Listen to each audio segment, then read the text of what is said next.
안녕하세요. 사연에 빠지다의 DJ 민영입니다. 오늘도 첫 번째 사연 시작하기 전에 구독과 좋아요 버튼 눌러주시고요. 그럼 오늘의 사연 함께 시작해 볼게요. 안녕하세요. 저는 60대 중반의 여성입니다. 저는 강남 한복판에서 남편과 함께 20년째 한우 정육식당을 운영하고 있습니다. 그리고 슬아에 딸이 둘이 있는데요. 첫째 딸은 결혼해서 아이도 하나 낳고 잘 살고 있고요. 제 둘째 딸이 몇 년 전에 결혼을 하겠다고 어떤 남자를 데려왔더라고요. 그런데 이 예비 사위라는 인간의 뻔뻔스러운 민낯을 본 후 너무 황당하고 화가 나서 딸의 결혼식 일주일 남은 상황에서 억지로 파혼시켜 버렸습니다. 저는 이제껏 이 이야기를 아주 친한 친구에게도 친척들이나 부모님에게도 한 적이 없었습니다. 그런데 그랬던 제가 사연에 빠지다에 처음으로 사연을 보내는 이유는요. 제 사위가 될 뻔했던 그놈의 음흉하고 뻔뻔한 만행을 고발하고 싶어서입니다. 처음에는 사윗감으로서 더할 나위 없이 제 마음에 들었죠. 똑똑해 보이고 살갑게 어른에게 다가가는 그런 남자였거든요. 하지만 그놈은 사실 사기꾼이 따로 없었습니다. 아니, 정말 사기꾼이었어요. 그놈의 집안이나 직업, 그리고 심지어는 총각이라고 했었던 그 모든 것이 거짓말이었습니다. 그럼 지금부터 제가 어떻게 그놈의 사기 행각을 알아보고 우리 딸의 미래를 지킬 수 있었는지 자세히 이야기를 시작해 보겠습니다. 혹시나 글솜씨가 부족하더라도 끝까지 제 사연 읽어주시면 감사하겠습니다. 그리고 저에게 위로와 공감의 댓글 부탁드립니다. 저는 한국전쟁 이후에 폐허에서 우리나라가 막 일어나려던 그때 가난한 부산의 산동네에서 태어났습니다.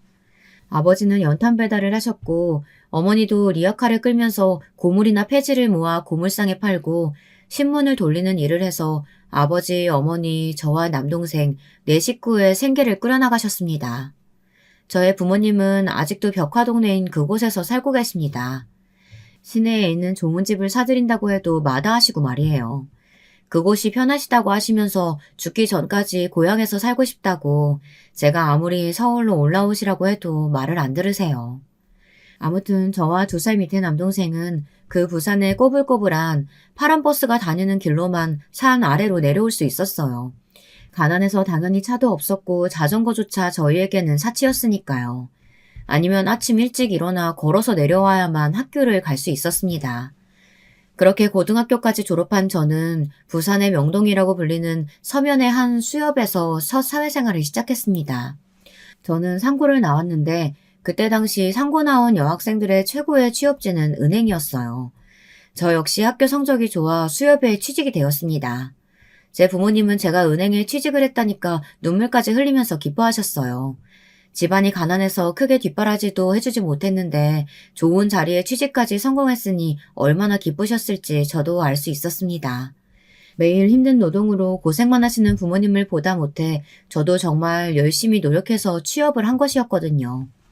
저는 그때 첫 출근을 한 후 집에 온 저에게 저녁으로 고등어 조림을 해주셨던 어머니의 정성을 지금까지 잊지 못하고 있습니다. 부산에선 고등어가 비싸지도 않았지만 저희는 그 반찬을 못 먹을 정도로 가난했거든요. 제 동생도 공고를 나온 후 부산에서 자동차 고치는 공업사에 취직을 했습니다. 지금은 공업사를 하나 차리고 사장으로 있습니다. 남동생네는 아들 둘이 전부 그 공업사에서 사원으로 일하고 있는데요. 가족들이 다 같이 하나의 사업을 운영하면서 분쟁이나 다툼 없이 사이좋게 살고 있어요. 그러기가 아주 쉽지 않은 건데 제 동생이 군대 생활을 좀 오래 했거든요. 아들들에게까지 군인 정신을 심어주며 60 넘은 나이에도 공업사를 잘 꾸려나가고 있습니다. 저는 수협에서 일을 하며 처음엔 창구, 그 다음엔 주임으로 승진하여 대출계에서 일을 했습니다. 보통 은행에서는 남자 직원들이 대출계에서 일했는데 저는 여성으로선 드물게 대출계에 올라간 사람이었어요.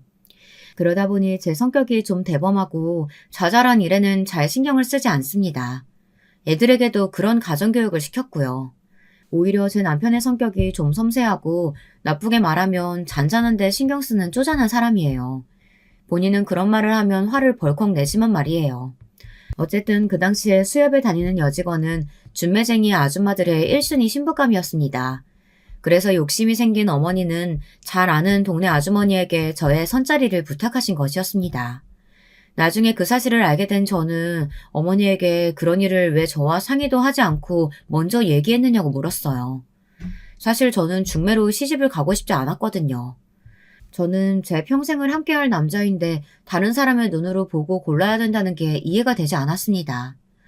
어머니, 어째서 그런 중요한 말을 저한테 얘기 안 해주셨어요? 저는 사귀고 싶은 사람이 따로 있단 말이에요. 아니, 그럼 그 얘기를 왜 안 했어? 그럼 네가 좋아하는 그 사람 엄마한테 소개시켜줘야지. 이번 주 내로 안 데려오면 거짓말인 줄 알고 선자리 추진해 볼 테니까 그렇게 알아라. 엄마도 너같이 자랑스러운 딸 있으면 좋은 혼처 잡아서 시집 보내고 싶은 게 솔직한 마음인 거야. 사실 그때 전 만난 지 얼마 안 된 남자친구가 있었습니다. 하지만 그 사람과 결혼까지 해야 할지는 아직 결정하지 못하고 그냥 만나고 있었거든요. 그래서 집에 데려와 소개하지도 않았었고요. 사귄 지 겨우 100일 정도 된 남자를 부모에게 소개하는 여자는 잘 없잖아요. 저는 그 당시에 남자친구에게 엄마가 다음 주에 선을 보라고 강요한다 하면서 그에게 말했습니다. 저는 사귀고 있지만 선은 그냥 한번 보는 것이고 한두 시간 만나고 나면 끝날 것이라고 생각했습니다. 그래서 쉽게 남자친구에게 저 선보겠다고 털어놓았습니다.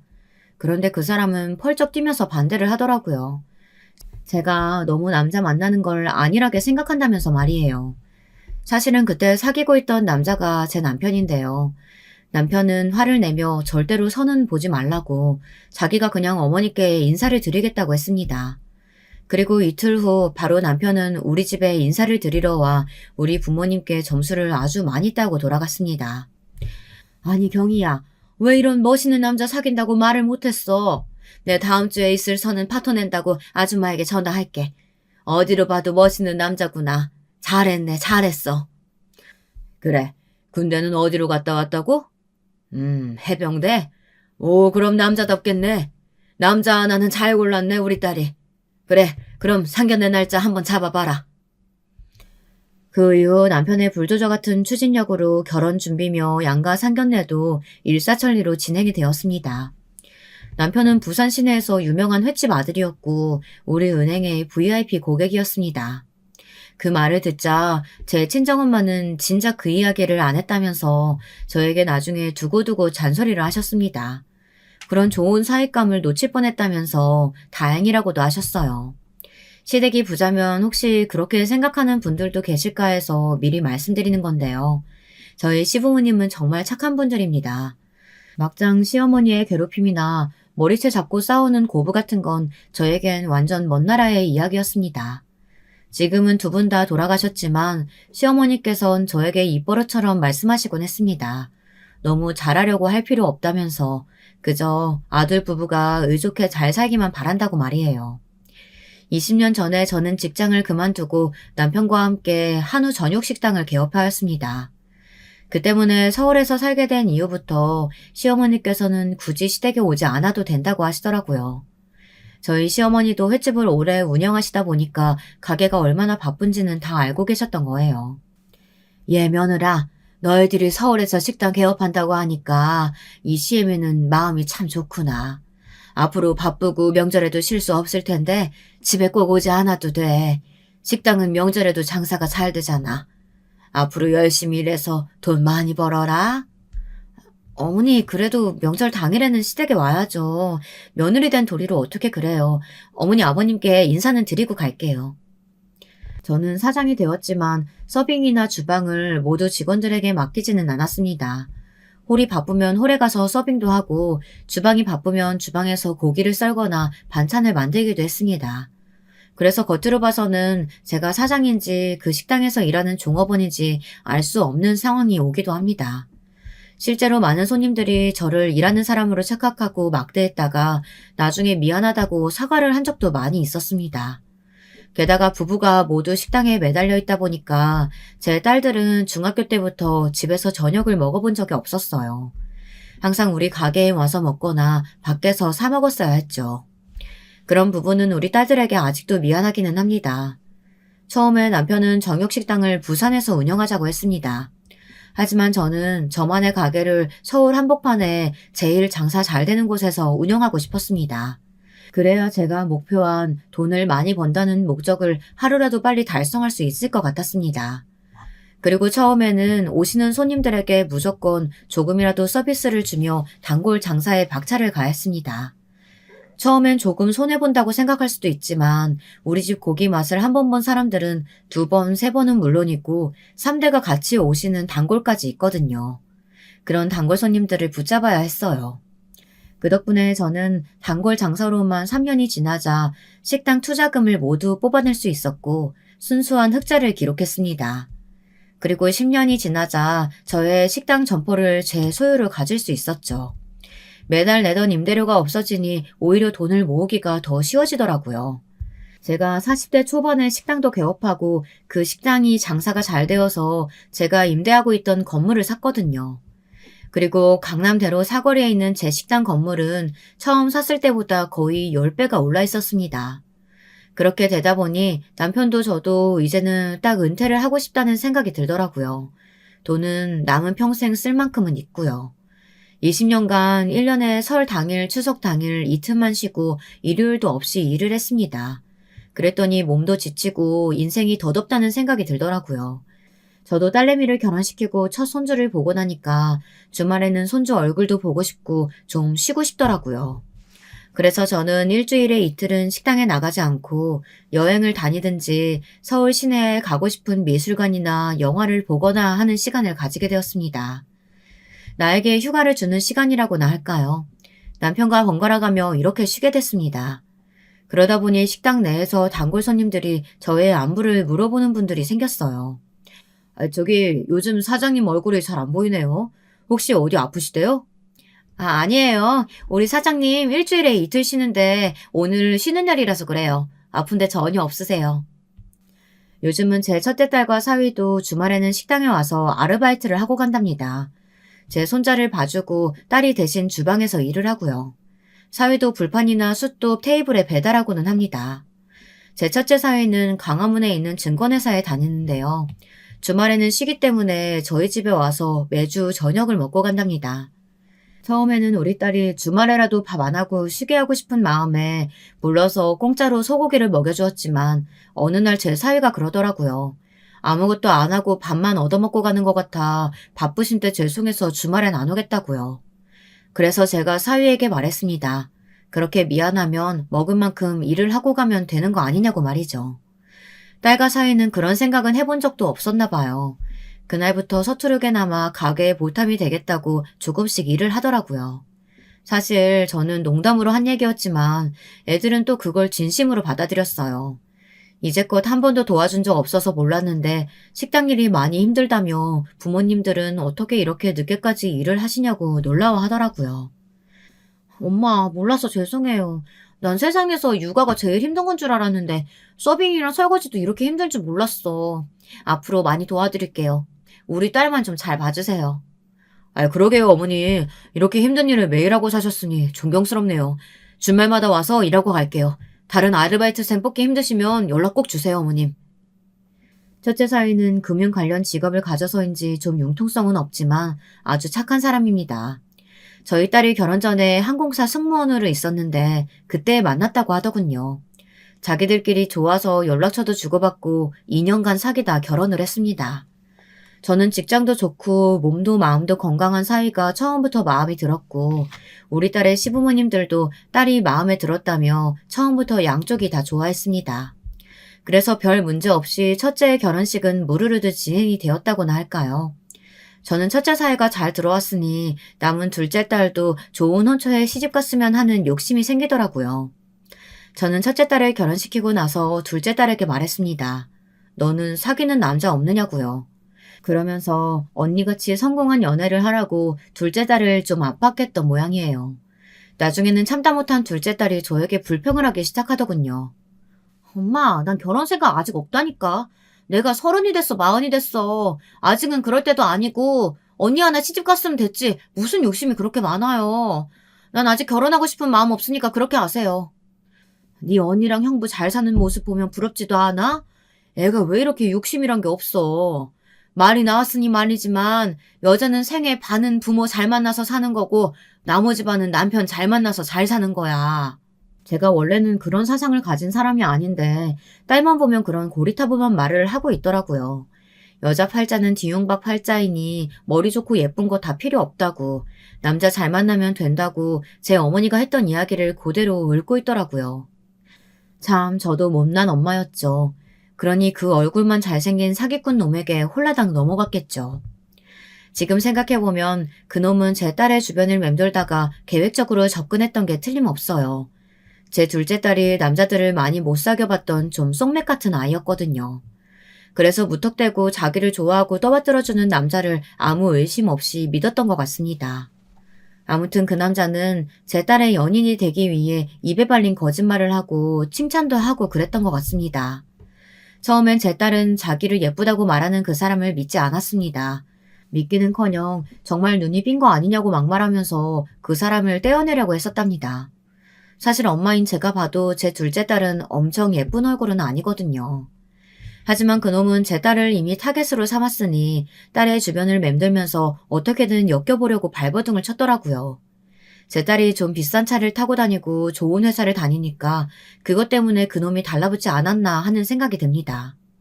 제 딸은 차에 대해서 말도 안 되는 허영심이 있어서 지금까지 외제차를 끌고 다니거든요. 절대로 남편이 사주지 않았지만 말이에요. 몇 년 전 딸이 직접 1억 5천만 원이나 주고 샀는데요. 그 망할 놈의 차 때문에 결혼 자금도 못 모으고 월급을 몽땅 차 할부금에 쏟아버리는 소위 말하는 카푸어족이라고 합니다. 강남 한복판에서 그런 눈에 띄는 차를 몰고 다니니 그 예비사위 놈이 아니더라도 제 둘째 딸은 꽤 많은 남자들의 눈에 띈 것 같았습니다. 제가 식당 앞에서 제 딸이 어떤 남자에게 붙잡혀 있는 모습을 본 적이 꽤나 있으니까요. 하지만 차만 보고 딸에게 찍적거렸던 놈들은 정말 하나같이 마음에 들지 않았습니다.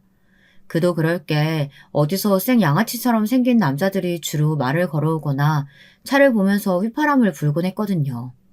제 딸은 그런 애들은 모른 척했지만 한두 명씩 끈질기게 뒤를 따라다니는 놈들도 있었습니다. 그저 커피나 한잔 하자고 하던 애들은 그래도 점잖은 축에 속했어요. 입에 담지 못할 욕설을 퍼붓거나 벌건 대낮에 호텔을 가자고 소리 지르던 미친놈들도 있었습니다. 아는 게 아니라 제 딸에게 그런 놈들이 하도 들이대니 남자는 지겹다고 생각이 든 것일지도 모르겠습니다. 어느 날 딸은 또 그런 양아치 같은 놈에게 걸려서 실랑이를 벌이고 있었습니다. 저는 식당이 바빠서 자세한 상황을 목격하지는 못했지만 나중에 딸한테서 들어보니 대충 이런 내용이었습니다. 왜 이래요? 자꾸 귀찮게 하면 경찰 부를 거예요? 얼른 비키지 못해요? 아니 내가 그쪽을 뭐 어떻게 한다고 했어요? 그냥 전화번호 다 달라니까. 그렇게 연락 좀 하다가 뭐 좋으면 밥 한 번 먹고 그러는 거지 뭐. 무슨 여자가 이렇게 빡빡하게 굴어. 이봐요. 여자분이 싫다고 하는데 왜 자꾸 들이대는 거예요? 당신 자꾸 그러면 스토킹 혐의로 경찰에 신고할 거야. 얼른 떨어지지 못해? 그 사람들 많은 사거리 한복판에서 두 남자가 여자를 두고 싸움판이 벌어졌으니 지나가던 사람들은 누구든 한 번씩 돌아보고 구경하고 했겠죠. 그리고 그 수상한 남자는 점점 사람들이 모여들자 욕을 한바탕 내뱉고는 달아나 버렸습니다. 예비사위는 부들부들 떨고 있던 제 딸에게 다가가 착한 눈으로 괜찮냐고 부드럽게 물어봤다고 하더군요. 딸은 자기를 공경해서 구해준 사람이니 고마웠던가 봅니다. 그 남자를 의심도 하지 않고 전화번호를 가르쳐주고 그 후부터 그 남자에게 빠져버린 것이었어요. 공경해서 구해준 놈이 사실 더 나쁜 놈이었는데 그 당시에는 딸이나 저까지도 그걸 전혀 상상도 못했습니다. 딸에게서 예비사위와의 첫 만남의 이야기를 듣고 저는 그 남자에게 흥미가 생겼습니다. 남자라면 알레르기처럼 끔찍이 싫어하던 딸이 그 남자에 대해서만은 사람처럼 말하고 좋은 사람이라고까지 얘기를 했거든요. 그러니 가뜩이나 걱정되던 딸이 남자가 생겼다는데 어떤 부모가 좋아하지 않을 수 있겠습니까? 저는 딸에게 빠른 시일 내로 그 사람을 한번 집으로 데려와서 인사를 시켜달라고 말했습니다. 딸은 아직 좀 이르다고 아직 그 사람이 어떤 사람인지 알아가는 중이라고 했습니다. 하지만 저는 딸에게 그 사람과 사귀면서 알아가고 얼른 엄마에게 보여달라고 지금 생각하면 너무 후회스러운 말이었습니다. 결혼을 하려면 적어도 사계절은 지내보고 하라는 말이 있는데 그 말이 맞다는 걸 저는 이번 사건을 겪으면서 알게 되었습니다. 저는 그놈의 외모, 능력이나 겉으로 보기에 번지르르한 것만 가지고 그 남자를 판단했습니다. 그리고 놓치고 싶지 않은 사윗감이라고 내 멋대로 단정을 내렸어요. 제 남편은 그런 저에게 예비 사회를 다시 찬찬히 살펴본 후 결혼을 시키더라도 시키자고 하며 말렸습니다. 하지만 저는 둘째 사회도 잘 들어와야 한다는 욕심에 남편의 말을 들은 척 만척했습니다. 아니, 알아보지 않아도 그 사람 멋지고 직업도 좋고 저번에 집에 와서 다 이야기했다니까? 그런데 왜 또 다 끝난 얘기 가지고 싸움을 하려고 들어요? 신중해서 나쁠 건 없잖아. 다 그 사람이 얘기한 것뿐이지 우리가 직접 알아본 것도 아니고. 당신은 어떻게 그렇게 우리 딸 미래에 대해서 물렁하게 생각해? 확실히 알아볼 건 알아보고 상견례도 다 하고 나서 결정해도 안 늦어. 상견례는 당연히 할 거긴 한데 너무 의심병 걸려있는 거 아니야, 당신? 어떻게 뒷조사를 해? 사람을 믿어야지. 불법적으로 뒷조사하는 거 그거 그 사람에겐 범죄잖아. 그냥 우리 예비사위 믿읍시다, 여보. 제가 믿고 따랐어야 할 사람은 바로 제 남편이었는데 그때는 그걸 몰랐습니다. 그리고 딸 역시 자기를 구해준 사람에 대한 환상에 젖어 있었어요. 저도 마찬가지고요. 그런 상황에서 도와준 사람을 당연히 믿게 되지 않겠습니까? 남편은 몇 번이나 신중히 생각하고 결정하자고 외쳤지만 딸과 저의 귀에는 하나도 제대로 들어오지 않았습니다. 그 사기꾼 놈은 자기가 외제차파는 사업을 한다고 했습니다. 그것이 차에 관심 많던 우리 딸의 마음에 쏙 들었던 것입니다. 그리고 그놈은 어떻게 했는지는 모르겠는데 딸을 만나러 나올 때마다 다양한 차를 바꿔 타고 왔다고 하더라고요. 그것도 비싼 세단 아니며 외제차로만 딸을 데리러 왔답니다. 둘째 딸은 자기 차를 놔두고 그 예비 사이에 차만 타도 행복하다고 하면서 웃었습니다.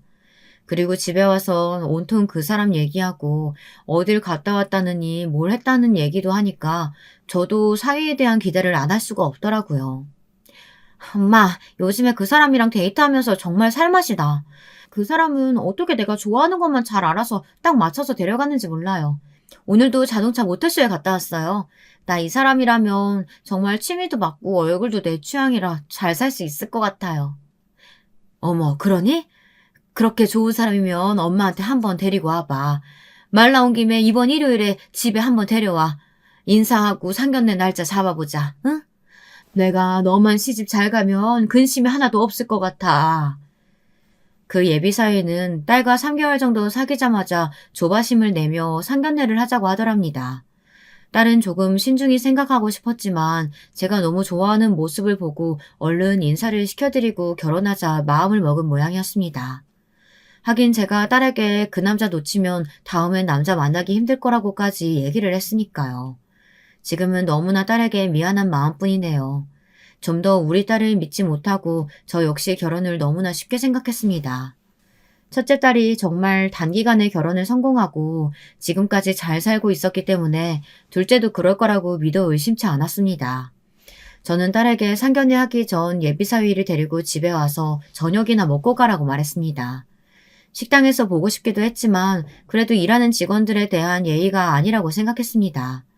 그래서 가게에서 만든 반찬들을 좀 싸갖고 와서 저녁을 한 상 잘 차려주었어요. 그런데 그날 집에 온 예비사회는 조금 이상한 반응을 보이더군요.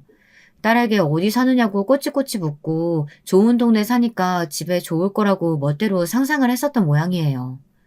아, 그 현대 아파트 산다고? 34평? 생각보다 크진 않네, 평수가. 자기네 언니는 결혼했고 자기만 부모님이랑 같이 산다고 했지? 응. 근데 무슨 문제라도 있어? 아까까지 들떠서 좋아하더니 지금은 별론가? 말이 없네. 응? 아니, 그렇게 생각하지는 않았어. 자기네 어머니가 사장이시라면서 그런데 조금 검소하신 건가 해서. 예비사회는 딸을 스포츠카에 태우고 우리 집에 오며 이런 대화를 했다고 하는데요. 저는 파혼한 뒤에나 딸에게서 들은 이야기라 더 성질이 나더라고요. 한데 알고 봤더니 그날 타고 왔던 사위놈의 스포츠카는 사위 것이 아니고 중고로 나온 매물을 제 멋대로 끌고 나온 것이라고 하더군요. 나 참 어이가 없어서 제 딸이 거짓말을 한 것도 아니고 자기 멋대로 우리 집이 엄청 부자라고 착각한 건 그놈 쪽이지 않나요? 그런데 저런 소리를 뻔뻔스럽게 했다니 정말 인간 말종이 따로 없었는데 말이죠. 딸도 그저 농담이려니 했고 그놈도 황급히 얼버무리고 우리 집으로 왔습니다. 사실 제가 집이나 가구, 가전에 큰 욕심이 없습니다. 그래서 집안에 10년이 넘은 가전제품들이 대부분인데요. 어차피 집에서 밥을 한 끼 정도밖에 안 먹기 때문에 저는 사는데 크게 불편하지 않아 굳이 좋은 가구 가전을 들이지 않았습니다. 집도 제가 갖고 있는 강남의 8층짜리 식당 건물에 비해서는 좀 단촐한 편이었죠. 30평대의 낡은 아파트에 살고 있었습니다. 하지만 제 예비사에는 그런 것에 전혀 신경 쓰지 않는 건실한 사람인 줄 알았죠. 그저 제가 보기엔 착하고 직업도 괜찮고 외모도 좋은 그런 남자였으니까요. 하지만 그는 처음 보는 우리 집의 인테리어며 모든 것이 낡았다고 제 앞에서 좀 조심스럽게 얘기하는 척 하더니 가기 전에 본색을 확 드러내더군요. 딸과 스스럼 없이 즐겁게 이야기하며 밥도 맛있게 먹길래 저는 그날 저녁 식사가 끝까지 좋게 끝나는 줄 알았습니다. 하지만 집에 가기 바로 전에 그놈은 본성을 내뱉고 나가더라고요. 정말 조그맣게 입속으로 중얼거린 혼잣말인데 딸은 우연히 그 소리를 들었다고 합니다. 아, 잘못 찍었네. 진짜 재수가 없구나. 공주님인 줄 알았더만. 응? 지금 자기 무슨 얘기야? 그거 나한테 한 말이야? 아니, 그냥 딴 생각을 좀 했어. 어제 본 TV 프로 말이야. 딸이 아는 척을 하자 그놈은 급하게 손살을 치며 후다닥 도망치듯 우리 집을 나갔습니다. 나중에 경찰서에서 들은 말인데 그때 그놈은 우리 집에 뭐 털어먹을 것이라도 있나 사전조사를 나온 것이었다고 실토했다고 하네요. 그 말을 듣는데 너무 소름이 발밑에서부터 쫙 끼치는 거예요. 얼마나 무섭던지 말이에요. 그 후부터 그 예비사위란 놈은 제 딸에게 열광하던 걸 조금 식었다고 해야 할까요? 하여튼 가끔씩 바쁘다고 제 딸을 바람맺히기도 했다고 하네요. 그렇게 나온 걸 딸은 그놈이 밀당이라도 하는 줄 알고 더 애를 태워가며 그렇게 문자 보내고 연락을 했다고 해요. 지금 보면 우리 딸이지만 참 쑥맥이고 미련한 데가 있는 애였던 거죠. 그래서 그 남자친구에게 20만 원, 50만 원씩 찔끔찔끔 돈도 빌려주고 참 모자란 짓을 많이 했습니다. 그놈의 생일에 좋은 옷을 사주고 자기도 차 할부금을 털어넣느라 용돈도 없으면서 남자친구가 새 차를 사면 할부금도 몇 달을 대신 내주고 했다고 하네요. 저는 그런 이야기도 파혼하고 나서 들었던 거라 너무 어이가 없고 화가 났습니다. 그렇게 떼인 돈이 한 500만 원 정도 됩니다. 지금도 그놈에게 빌려준 돈이니 갚으라고 민사상으로도 내용 증명을 보냈는데 그놈이 돈이 없다고 배째라고 나가는 판이라 받을 수가 있을지 모르겠네요. 그놈이 우리 집에 와서 인사를 드리고 저녁도 먹고 간 후 한 달이 지나자 딸은 상견례를 하기로 했다며 삼성동에 있는 호텔에서 오후 2시에 만나기로 했다고 하더라고요. 남편과 저는 그때 첫째 딸 내외에게 식당 좀 알아봐 달라고 말하고는 가장 좋은 옷을 꺼내 입고 나갔습니다. 하지만 저도 남편도 장사하는 사람이라 좋은 옷이라고 해봤자 남편은 한 벌뿐인 양복이었고 저는 첫째 딸 결혼식 때 입었던 혼주 한복이 다였습니다. 그래서 조금 불편하긴 했지만 저는 그 자리에 혼주 한복을 입고 나갔어요. 그랬더니 그쪽 시어머니 될 분이 저한테 입을 삐죽거리면서 뭐라고 하더라고요. 어머, 뭐니, 주리야? 너희 엄만 웬 한복을 입고 나오신 거야? 평소에 입을 옷이 없나 봐? 아들, 너 주리네 집이 돈이 엄청 많다면서 이게 뭐니? 부잣집에서 옷이 없다는 게 말이 돼? 너 뭘 잘못한 거 아니야? 네? 아니, 안 싸돈 지금 무슨 말씀 하시는 거예요? 아니, 제 말이 틀린 건 아니잖아요. 평소에 뭐 입고 나오실 옷이 없어서 그런 촌스러운 한복을 입고 나오냐고요. 누가 상견례 자리에 한복을 입어요? 당신은 무슨 무례한 말이야 그게. 아이고 사부인 죄송합니다. 우리 마누라가 말을 좀 거칠게 했나 봅니다. 제가 대신 사과드릴게요. 너그럽게 봐주세요 사돈. 아닌 게 아니라 그 예비 시어머니는 명품 옷으로 온몸을 두르고 액세서리도 무겁게 세트로 하고 나왔더군요. 참 아들이 누굴 닮아서 그렇게 허영심이 심한지 알 것 같더라고요. 그 예비사회는 저에게 고개를 숙이긴 했지만 하나도 미안한 기색은 없었습니다. 저는 그저 상견례 자리를 넘기기만 하면 되겠다 생각하고 그때부터 말을 아꼈습니다. 저도 사위 집안이 부자인 줄 알았고 인간인지라 딸이 너무 가난한 시댁에 시집가서 고생하는 꼴은 보고 싶지가 않았거든요. 그래서 충분히 물어볼 수도 있는 질문이다 하고 생각하기로 했습니다. 비록 기분이 좋지는 않았지만 말이에요.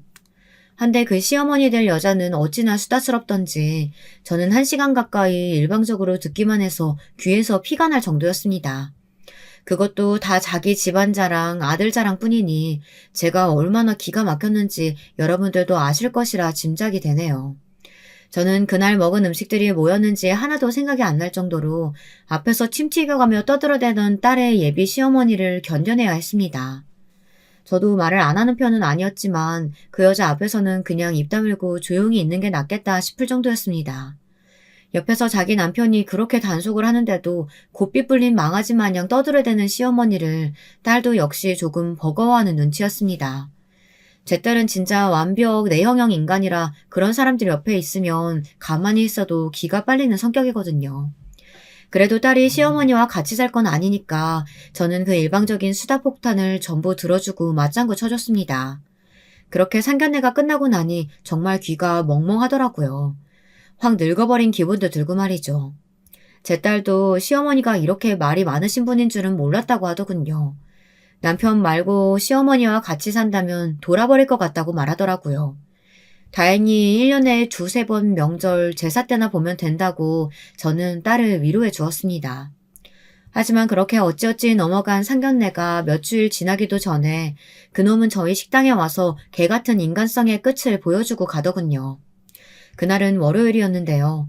저는 저녁 시간에 홀이 너무 바빠서 서빙을 도와주는 중이었습니다. 그런데 그 예비사위란 놈이 한 무리의 동년배 남자들과 떠들면서 손님으로 들어오더군요. 저는 사위에게 아는 척할까 하다가 학교 친구들이나 회사 회식이면 어쩌나 생각해서 일부러 모른 척을 했습니다. 처음엔 홀서빙하는 다른 직원을 보내서 별실로 안내했죠. 나중에 계산을 하려고 할 때 제가 이 식당임을 말하고 사위를 깜짝 놀라게 해줄 생각이었어요. 물론 돈이 얼마가 나오든지 공짜로 해줄 생각도 있었습니다. 앞으로 사위가 될 건데 한 끼 밥값쯤은 공짜로 해줘도 괜찮겠다 생각했어요. 친구들 앞에서 사위의 체면을 세워줄 적절한 기회이기도 하고요. 그래서 일부러 쌈야채도 많이 주고 반찬도 많이 퍼 담았습니다. 그렇게 그 별실의 식사가 거의 끝나갈 무렵 저는 식후 수정과를 들고 사위의 테이블을 찾아갔습니다.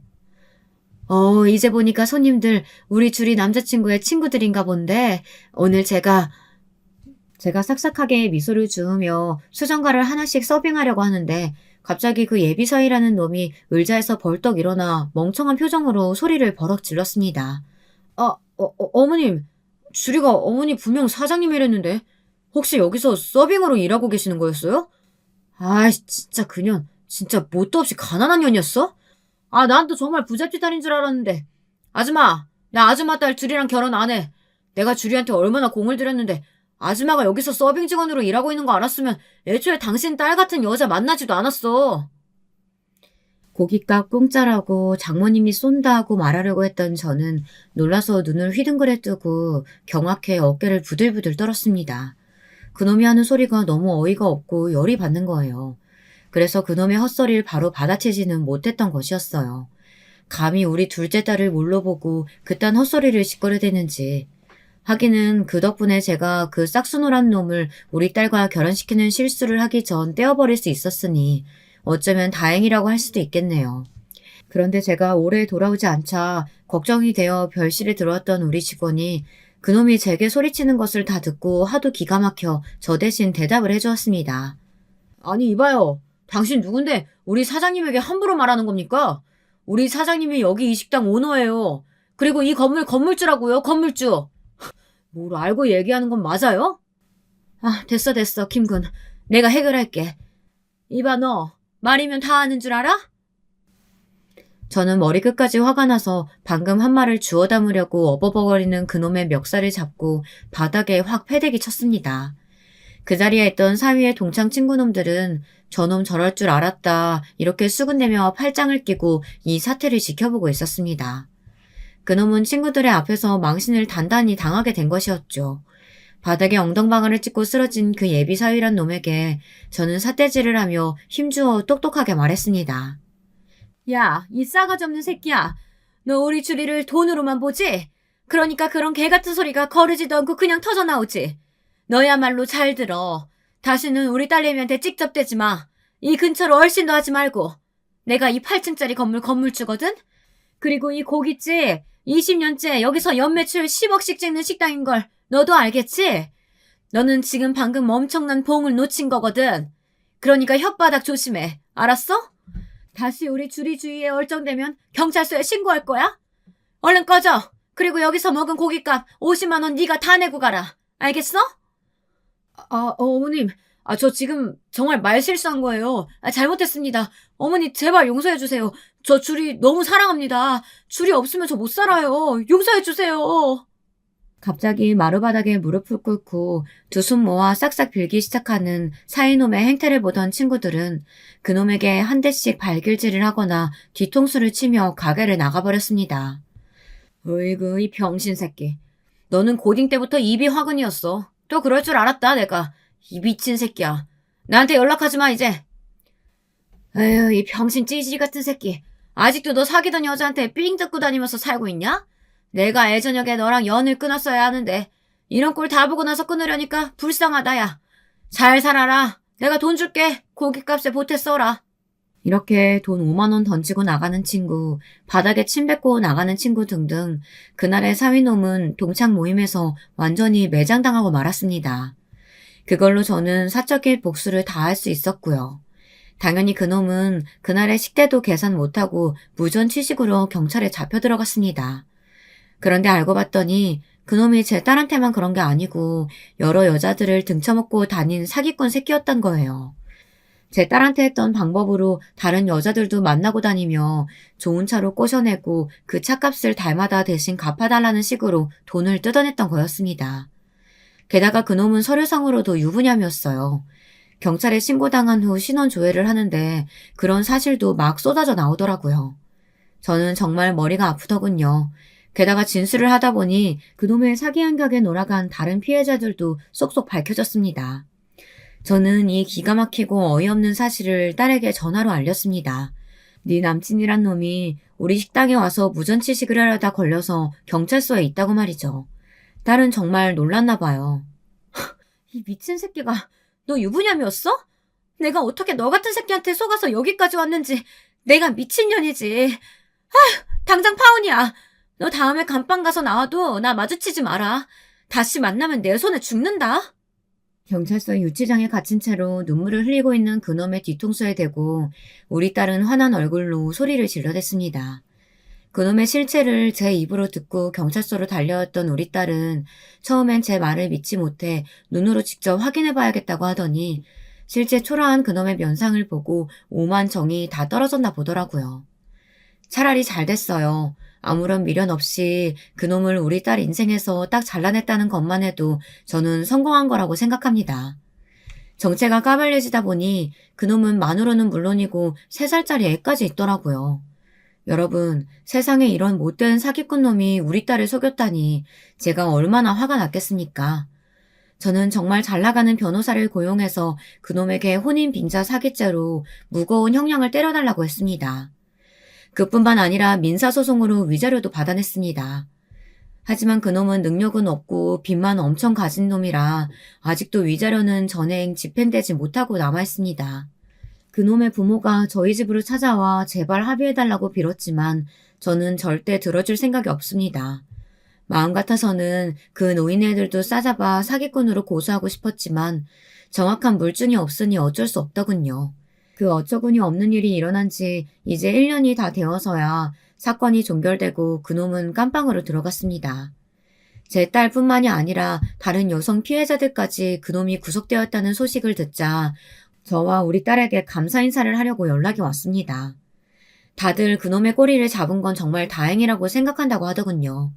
그 사기꾼 놈이 안 잡히고 계속 활개를 쳤으면 제 딸 이후로도 줄줄이 피해자가 늘어나지 않았겠습니까? 이렇게 그 사기꾼 놈은 죗값을 치르고 있고요. 제 딸은 다시 평온한 나날을 보내기까지 고생을 좀 했습니다. 하지만 그놈이 너무 못된 사기꾼 새끼이다 보니 오히려 있기는 편했다고 하더라고요. 제 둘째 딸은 당분간 결혼은 할 생각도 없고 남자들도 만나기 싫다며 회사를 그만두고 호주에 워킹 홀리데이를 갔습니다. 영어 공부도 하고 몸으로 부딪히는 일들을 좀 하고 싶다고 하면서 허락해 달라길래 무조건 가라고 했죠. 저도 그놈의 사기꾼 사건에서 좀 벗어나려고 한동안 일만 열심히 했습니다. 확실히 몸을 움직이니 잡생각이 없어져서 좋더군요. 둘째 딸은 내년 연말에 워킹홀리데이에서 돌아온답니다. 거기서 타공일을 배워서 정말 힘든 일이지만 열심히 하고 있다고 하더군요. 그놈 덕분이라고 하긴 뭐하지만 우리 딸이 기술을 배웠다니 정말 든든하고 기특했습니다. 그깟 결혼이 뭐라고 우리 딸에게 압박을 주고 좋은 남자 만나라고 딸에게 잔소리를 시전했는지 모르겠어요. 결혼이랑 출산이 뭐 인생의 필수 요건도 아니고요. 저는 교회를 다니고 있는데요. 우리 교회 목사님과 장로님은 무조건 남녀는 결혼을 해야 된다는 말씀을 하시지만 말이에요. 요즘 세상엔 그렇지 않은 인생도 충분히 자아실현하는데 지장이 없다는 생각이 들었네요. 우리 60, 70대들이 살던 시대랑은 많이 다른 세상이잖아요. 남자든 여자든 혼자 살아도 불편할 거 없고 오히려 어디든지 편하게 갈 수 있고요. 요즘 유행하는 해외 한 달 살기 같은 것도 우리 딸은 생각하고 있더라고요. 저는 우리 딸의 그런 자유로움이 부럽습니다. 저도 어느 정도 나이가 더 들어서 여행이 힘들기 전에 남편과 훌쩍 떠나고 싶습니다.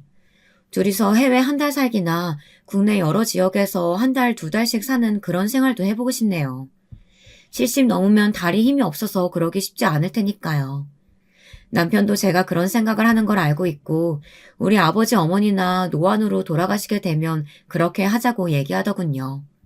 우리 첫째 딸은 제가 없어도 잘 살 것 같고 둘째 딸은 결혼할 생각이 당분간 없다고 하니 얼마나 좋으냐고 하면서 웃더군요. 저도 그렇게 생각합니다. 애들은 다 키워놨고 남은 건 남편과 을좋게 남은 시간을 싸우지 않고 살아가는 것에 의의를 두려고 합니다. 여러분, 오늘 제 사연은 여기까지입니다. 어떻게 재미있게 들으셨는지 궁금하네요. 제 인생에 일어난 무섭고 황당하고 어이없는 그 사이놈의 사기 행각이 지금은 우리 부부 사이를 더 돈독하게 해주었고 제 고루한 사상도 좀 다른 시각으로 바라보게 되었습니다. 그런 점에서 보면 그 사건이 전화위복이라 할 수도 있다고 생각합니다. 다시는 겪고 싶지 않은 일이긴 하지만 말이죠. 한 번이라도 더 겪었다간 큰일 나겠죠. 여러분들도 제 딸처럼 누가 잘해준다고 무턱대고 의지하거나 빠지지 마시고 전신 바짝 차리시길 바랍니다. 그놈이 깜빡에 들어가서 더 이상 피해자가 안 나오는 것이 다행이지만 세상엔 정말 다양한 사기꾼도 범죄자들도 많으니까 항상 조심하시길 바라겠습니다. 유난히 춥고 긴 겨울이라고 합니다. 감기 조심하시고요. 따뜻한 마음으로 함께 나누는 연말이 되시길 바랍니다. 긴 이야기 들어주셔서 감사합니다. 여러분, 두 번째 사연 시작하기 전에 좋아요와 구독 꼭 눌러주실 거죠? 그럼 두 번째 사연 바로 시작합니다. 제 얘기는 솔직히 제 입장에서 그리 유쾌한 일은 아니고 어떤 면에선 이게 잘한 것인지 살짝 자신이 없기는 해요. 주변에서는 잘한 것 같다고 하긴 하는데 저도 좀 지나봐야 알 것 같네요. 하여간 저처럼 사회에 말썽 안 일으키고 잘 살고 있는 사람을 왜 그렇게 못 괴롭혀서 안달인지 좀 더 갚아주지 못한 게 약간 아쉽기는 합니다. 일단 제 사연을 꺼내놓아 보자면 다시 옛날 얘기부터 거슬러 가야 할 것 같아요. 오늘 아마 여러 번 울컥하거나 분노에 치달을 수도 있겠지만 감정 기복이 다소 심해지더라도 조금은 이해해 주셨으면 합니다. 저희 집은 친정아빠가 일찍 돌아가셨고 엄마가 홀몸으로 아주 힘들게 일하셨어요. 얼마 안 되는 월급을 받아가면서도 저와 남동생을 키우겠다고 고생 많이 하셨고 저도 그런 모습을 알고 분수껏 살겠다고 노력을 했었어요. 남동생은 저랑 3살 차이가 나는데 자기를 그렇게 예뻐해주던 아빠가 돌아가신 것에 대한 충격이 많이 컸었나 봐요. 전 초등학교 5학년, 동생은 2학년 때였거든요. 아주 많이 어린 나이도 아니었지만 맨날 공 갖고 놀러 다니면서 자기를 안아주던 아빠가 교통사고로 한순간에 자취를 감췄으니 견디기 힘들었을 거예요. 동생뿐 아니라 우리 집 전체가 오래도록 초상집 분위기였고 참 야속하게도 이때 할머니랑 고모들이 우리 집 찾아와서 못할 말들을 많이 했었거든요. 그 덕에 제 동생이 약간 자폐마냥 말도 이상하게 더듬게 되고 학습적으로도 떨어지게 된 것 같아요. 엄마가 할머니와 싸우는 걸 보고 애가 막 경기를 일으켰었거든요. 오죽하면 저도 어렸는데 제가 막 소리를 질러서 싸움을 중재했었지 뭐예요. 엄마, 할머니, 용재가 이상해. 얘 거품 물어. 어떡해. 실제로 거품을 물고 그랬던 건 아니었고 동생이 막 발을 구르면서 울고 소리를 질렀는데 제가 좀 과장되게 말하긴 했어요. 우리 할머니랑 고모가 저한텐 좋은 분들이시지만 엄마에게는 나쁜 사람일 수도 있겠다는 걸 그때 처음 알게 되었답니다. 제가 소리를 지르기 전만 해도 이런 말들이 오가고 있었고 위기감을 느낄 정도였으니까요. 그러게 하여간 너가 들어오고부터 얘가 하는 걸 다 말아먹기 시작했어. 이래서 여자를 잘 들여야 한다니까? 내 아들놈 잡아먹고 너는 팔자 편하냐? 어? 이 집도 어떻게 할 거야? 우리 아들이 다 읽어놓은 거 아니야? 참 무섭게도 할머니는 곧장 엄마의 뺨이라도 때릴 기세로 분풀이를 하고 있었어요. 고모들도 우리에겐 용돈도 주시고 좋은 분들이긴 했지만 엄마를 몰아세우는 모습을 보니 너무 싫어지더군요. 그런 와중에 제 동생이 저렇게 구르고 난리가 났으니 어른들은 일제히 다 놀라서 완전히 분위기가 분산되어 버렸어요. 엄마로서는 제 동생의 이런 발작과 한동안 말도 잘 못하고 힘들어하던 모습이 과연 마냥 힘들기만 했을지 잘 모르겠어요. 왜냐면 그때 할머니랑 고모들이 매일같이 집에 와서 엄마를 괴롭혔는데요. 동생이 발작만 시작했다 하면 혀를 내두르며 가방을 들고 다시 나가셨거든요. 아이고 못 살아 진짜. 이게 뭐야. 하나밖에 없는 손주까지 저렇게 발작을 하고 허튼 소리를 내고 앉았으니 내가 아들도 보내고 손주까지 보내고 이건 진짜 늙은이 말려 죽이는 거라고. 내가 정말 너 가만 안 둘 거야. 너는 네 명에 못 살 줄 알아라. 어? 남편 그렇게 일찍 보내놓고 지밖에 모르는 팔자 억센 게 어디 네 명은 길 줄 아냐? 이렇게 온 집안을 헤집어 놓는 할머니의 고함 소리, 그리고 뒤이어 따라오는 끔찍한 울음소리며 어린 저에게도 지긋지긋하고 고루하기 짝이 없었어요. 배를 누르는 할머니의 기척부터가 신경을 곤두서게 만들었는데 우리 엄마는 얼마나 힘들었었을까요? 엄마가 어쩌다가 외할머니한테 전화해서 외할머니 목소리를 듣자마자 엄마 하고 한마디를 뱉는 걸 들은 적이 있어요. 그 이후로 엄마는 말을 잇지 못하고 계속 꺽꺽 울기를 한참을 했어요. 안방에서 엄마가 그렇게 토하듯 울음을 행궈내는 소리를 들으며 저와 남동생 역시 우리 방에서 숨죽여 목소리를 내지 못했어요. 엄마는 그러고도 곧바로 얼굴을 말끔히 씻은 뒤 나와서 밥 금방 해주겠다고 쌀을 씻는 사람이었습니다. 아빠를 잃은 슬픔은 엄마도 클 텐데 엄마는 한 번도 저렇게 괴롭혀대는 할머니와 고모들을 오지 말라 소리를 하지 않더라고요. 참 결혼이란 지긋지긋한 것이구나. 할머니와 고모들은 TV에서만 보던 무서운 시어머니와 시댁 사람들이구나. 이런 것들을 저도 사춘기가 넘어가며 느끼게 되었답니다. 이후로 할머니는 치매에 걸리셔서 고모들은 뒤치다꺼리를 하느라 우리 집에 올 수가 없었어요. 안 그래도 제 동생이 정신과 상담도 받고 상태가 안 좋은데 아무리 고모들이 정이 없고 무서운 사람들이라도 여기에 할머니까지 보낼 순 없었으니까요.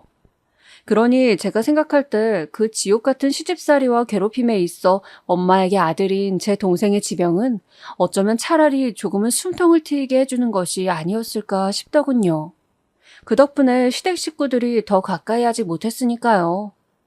일단은 그땐 그랬다고 치더라도 시간이 가고 또 가고 동생은 어찌어찌 잘 극복해서 군대에 다녀오긴 했어요. 하지만 그렇다고 해서 상황이 썩 나아진 건 아니에요. 얘가 군대를 다녀올 때만 해도 저와 엄마는 상당한 희망에 젖어 있었으나 문제는 이후부터 사회에 못 나가더라고요. 제가 몇 마디 말을 해봐도 대화가 잘 안 되었어요. 용재야, 너도 이제 슬슬 밥벌이를 해야지. 너 포토샵이나 이런 것들 좀 하잖아. 그런 것들로 디자인 회사나 이런 거 지원해보면 안 돼? 대학도 나름 나왔고 할 수 있는 게 있잖아, 어? 하지만 이런 말들을 아무리 해봐도 동생은 여전히 사회에 나가는 것을 좋아하지 않았어요. 그런 근심을 안고 동생이 늘 걸렸던 저에게 새로운 고민거리가 하나 있었으니 바로 결혼이었어요. 동생의 결혼이 아닌 제 결혼 말이에요. 직장에서 좋은 사람을 만났고 연애를 꽤 신중하게 5년 정도 했었어요. 저의 모든 사정들을 다 알고도 그는 프로포즈를 해왔고 그런 와중에 자기의 이야기도 아주 조심스레 털어놓더군요. 들으면서 한편으로는 참 안쓰럽게 느껴지기도 하고 슬퍼졌었어요. 마치 저와 제 동생의 좀 다른 버전의 이야기 같았거든요. 나한테는 형이 있는데 장애가 있어. 그래서 어릴 때 늘 내가 같이 데리고 다니고 했었는데 여전히 일도 못하고 사람들도 잘 못 만나고 그렇게 집에만 있어. 나는 형이 늘 걸려서 결혼을 생각하지 못했거든. 그런데 윤이 너를 만나는 동안 이상하게 그렇게 가정을 꾸리고 싶어지지 뭐야? 나도 꽤 신중한 편이라 엄청 고민했고 평생 결혼 안 하겠다는 생각도 했어. 그런데 그게 잘 안 되는 거야. 당시 이 사람은 썩 좋은 환경에 있진 않았지만 일단 일원 중에 아래에 남동생이 한 명 있었거든요. 그런데 일찌감치 결혼을 했었더라고요. 그러면서 본인도 결혼에 대해 조금씩 생각을 했었나 봐요. 저도 이 사람에게 인간적으로 호감이 있었고 이성적으로 갖는 애틋한 사랑의 마음도 있었고 결국 이런 것들이 얽히고 설키면서 결혼에 꼴이 나게 되었답니다. 처음에 엄마는 무척 반대를 하셨어요. 윤희야, 결혼 천천히 해도 돼. 아니, 안 해도 돼. 여자가 꼭 그렇게 결혼에 매달릴 필요가 없어. 그 집 사정 내가 듣기에도 딱하다만 그래도 그거 네가 다 감당하고 지고 갈 거 아니잖아. 너 엄마 같은 인생 살면 안 돼. 엄마는 이미 빤히 네 미래가 보인단 말이야.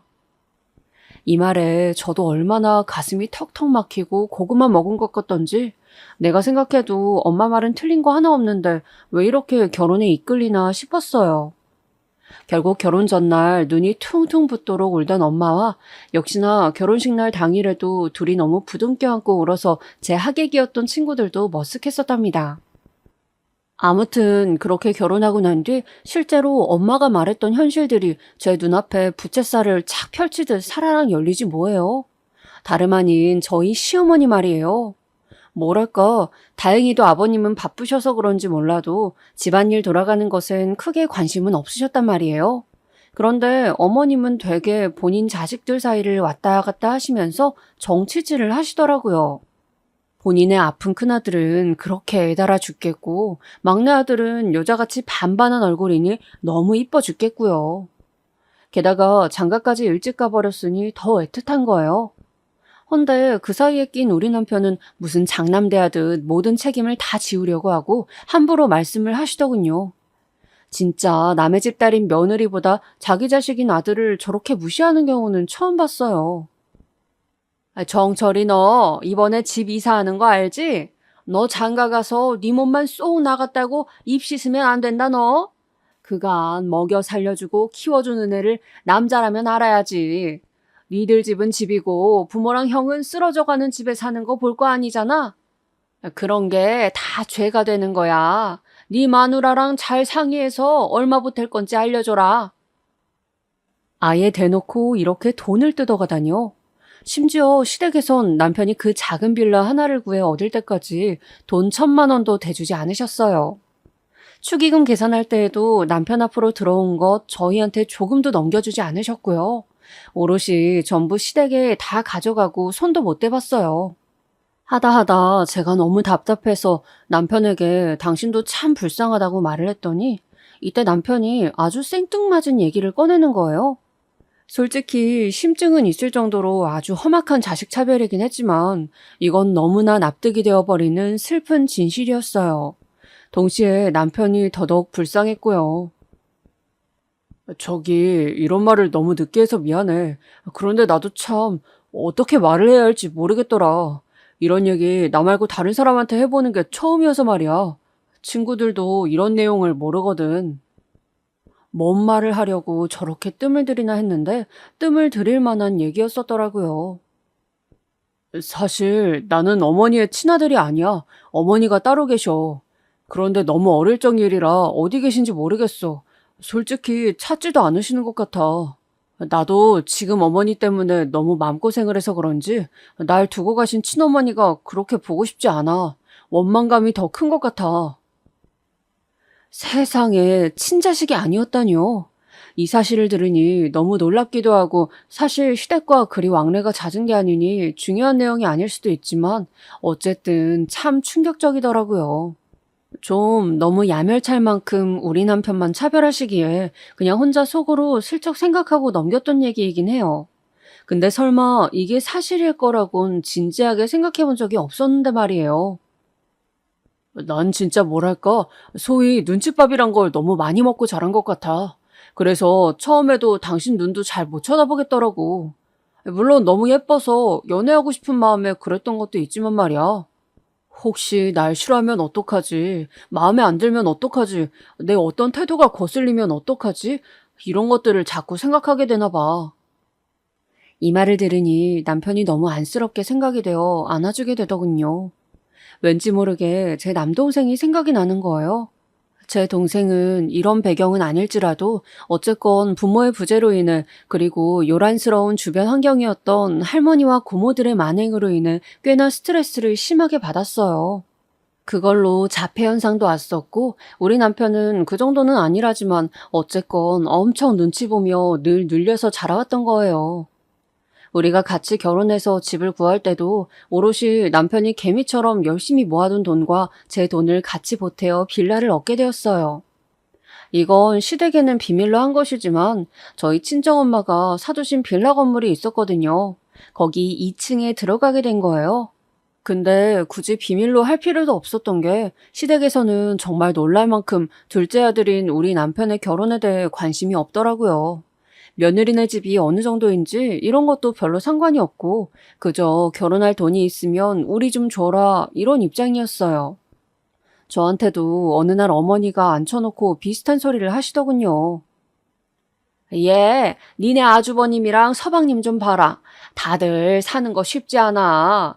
네 동서도 저 고깃집 하나 해서 먹여 살린다고 아주 생으로 고생을 하고 있어. 니들 결혼했다고 니들끼리만 잘 살면 안 돼. 가족끼리 서로 돕고 살아야지, 어? 뭐 여기까지는 저는 그냥저냥 들은 게 있으니 넘기려고 했고 어머니에 대해서 너무 스트레스 받지는 않으려고 했어요. 그런데 여기서 나타난 복병이 있었으니 바로 동서였답니다. 저랑 서방님은 그다지 얼굴 볼 일도 없었고 뭐가 그렇게 바쁜지 늘 동해 번쩍 서해 번쩍 어린 자기 딸도 잘 안 놀아주고 늘 밖으로 돌더라고요. 그래서인지 동서는 늘 스트레스가 많고 맨날 싸우는 거예요. 제가 알기로는 서방님이 그리 바쁘면 돈이라도 좀 벌어주나 했더니 그것도 아니더라고요. 동서는 허구한 날 어쩌다가 시댁에서 마주칠 쯤이면 그렇게 어머님한테 서방님 욕을 해대고 있었어요. 어머니는 우리한텐 그렇게 고자세시더니 동서가 친정에서 해준 고깃집으로 자기 아들을 먹여 살리니 아주 넙죽 엎드리시더군요. 어머니, 이 사람 말이에요. 어제 집에 들어왔어요. 어제 집에 들어온 게 왜 문제인 줄 아세요? 그 전날, 전전날 이렇게 내리 외박을 했단 말이에요. 우리 수정이가 뭘 했는 줄 아세요? 아빠는 집에 있었다가 없었다가 하니까 술래잡기를 하는 술래 같대요. 언제 또 집에 올 거냐고 하는데 이게 뭐 말인지 방군지? 어떻게 지 자식한테도 이런 소리를 듣고 살아요, 이놈의 인간은? 저렇게 말을 맵게 버릇없이 해대도 어머니는 그냥 아이고 아이고 곡소리만 하시는 거예요. 똑같이 나오는 레파토리는 아주 제가 2절 3절까지 외울 지경이랍니다. 아이고 이걸 어쩌냐. 아이 내가 다 미안하다. 아가 네가 좀 참아줘라. 불쌍한 애다. 이걸 그렇게 무슨 돌림 노래도 아니고 연신 이어서 하다가 아니면 구간을 바꿔서 계속 반복하시더라고요. 그러니 동서도 한풀이를 실컷 하다가 제풀에 지쳐서 떨어져 나가고 그러면서도 또 이혼은 안 하고 사는 게 희한하더군요. 근데 이거야 뭐 자기 남편이랑 있는 일이고 그 남편을 낳아준 시어머니한테 한탄하는 거니 그렇다 치자고요. 왜 이 불똥이 저한테 튀는 것이며 대체 동서랑 저랑 무슨 연관이 있길래 저를 상무시를 해대는 걸까요? 이 모든 근원은 어머니한테 온 게 틀림이 없는데 전 자신 있게 따질 수가 없더라고요. 어머니는 둘째 아들이 만만하니 둘째 며느리인 저도 아주 길에 잡초만도 못하게 느껴지셨나 봐요. 동서 달랜답시고 상견례 때 잠깐 나눈 저희 집 속사정까지 동서한테 다 해버리셨더라고요. 왜 그런 사적인 얘기까지 동서가 다 알고 나불나불거리는 걸까요? 형님 근데 직장 언제 다시 다니실 거예요? 애기 준비한다고 그만두신 거죠? 근데 뭐 형님 그전에 다니신 회사는 아주버님이랑 같은 곳 아니신가? 급여가 그렇게 높지 않을 텐데 말이에요. 애기 낳고 다시 복귀하기도 힘들 거고 요즘은 애엄마들은 거의 다 마트 계산대로 돌리잖아요. 대체 무슨 말을 하고 싶은 건지 저도 약간 짜증이 나서 이제 너까짓 건 내 남편이며 나를 무시하나 싶어 날석에 대답했어요. 동서 왜요?